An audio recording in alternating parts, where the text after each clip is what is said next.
Sir, రగిలిన Rajya Sabha వివాదం సేన TDP మంటలు. రాజ్యసభ మీద నిజంగా ఇంత రభస గతంలో ఇప్పుడు జరగలేదు.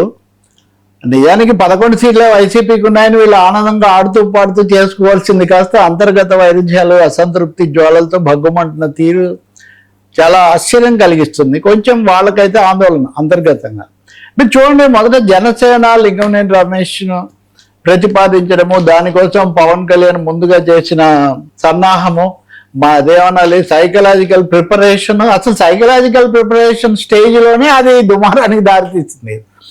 అదే పనిగా ఎప్పుడు కులం కాదు, లేకపోతే నేను కాపుల కోసం పెట్టలేదు, ఇలాంటి వ్యాఖ్యలు చేయడం వల్ల ఆయన ఏ ఉద్దేశంతో చేసినా కానీ అవన్నీ ఈయన ఇదిగో రమేష్కి ఇవ్వడానికి ఇదంతా చేస్తున్నారని మీడియాలో వ్యాఖ్యలు, రాజకీయ వర్గాలు, ఆఖరికి అది వరకు ఆయన్ను బలపరిచినటువంటి ఆ వర్గానికి చెందిన నాయకులు కొంతమంది తీవ్రంగా మాట్లాడడం, వాళ్ళని తీసేసి వీళ్ళు మాట్లాడడం, దాంతో అది ఆదిలోనే హంసపాదులాగా తయారైంది. అంతా అయిన తర్వాత అనివార్యంగా అందరికీ తెలుసు లింగంనేని రమేష్ ఎప్పటి నుంచో ఆయనకు అండగా ఉన్నాడు.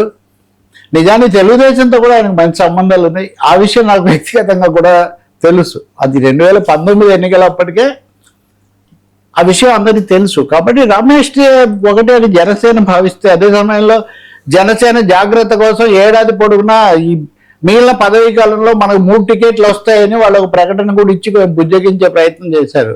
ఇంత లోపల అంతకు మించిన దుమారం తెలుగుదేశం పార్టీ నుంచి వచ్చింది. సానా సతీష్ అంటే సరే అది వరకు నుంచి ఉన్నాడు కాబట్టి, లోకేష్ సన్నిహితుడు, పదవీ కాలం పూర్తి కాలేదు కాబట్టి ఆయనకి ఇస్తారనే దానికి సిద్ధమైనప్పటికీ మిగిలిన రెండింటి విషయంలో మటుకు సూత్రాలు ఏంటి, భాష్య రామకృష్ణ, తర్వాత చింతకాయల విజయ్, వీళ్ళకి ఇచ్చినప్పుడు ఈ వర్లరామయ్య ఉన్నారనుకో, ఆయన నాకు తెలుసు 2017-18 అప్పటి నుంచి ఆయన పేరు ప్రతిసారి ఏదో ఒక విధంగా వస్తుంటుంది. జగన్ హయాంలో ఓడిపోతారు అని తెలిసినప్పుడు కూడా ఒకసారి పోటీ పెట్టించారు. సో ఇప్పుడు వాళ్ళ అబ్బాయి కూడా ఉన్నారు, ఐ థింక్ ప్రజాప్రతినిధిగా. ఇప్పుడు అదే లెక్క అయితే మళ్ళీ స్పీకర్ గారు అబ్బాయి కూడా ఉన్నారు కదా.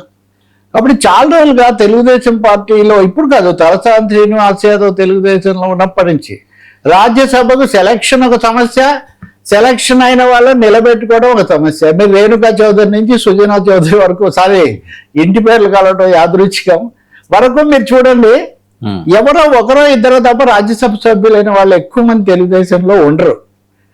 అంటే ఎంపీల దగ్గర నుంచి ముగింపు దాకా ఇది ఒక సమస్యాత్మకంగా ఉంటుంది. ఇప్పుడు మరింత తీవ్రంగా మొదటే ఇంతమంది నుంచి రావటం, అనేక మంది ఎదురు చూడటం.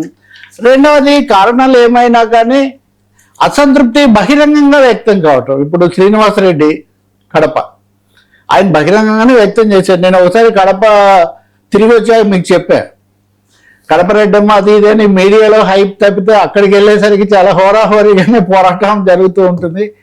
అక్కడ జగన్తో పులివెందుల ఎమ్మెల్యే అనుకుంటే ఆయనతో పోరాటం వీళ్ళతో అని. కాబట్టి అవన్నీ ఇప్పటికి వచ్చేసరికి ఆయన ప్రకటన నాకు ఇచ్చిన మాట తప్పారు అని, ఇంకా సూటిగా చెప్పేశాడు. ఆయన మాట ఇచ్చి తప్పారని, తర్వాత ట్వీట్ తీసేశారంటున్నారు. ఇప్పుడు ఉండకపోవచ్చు.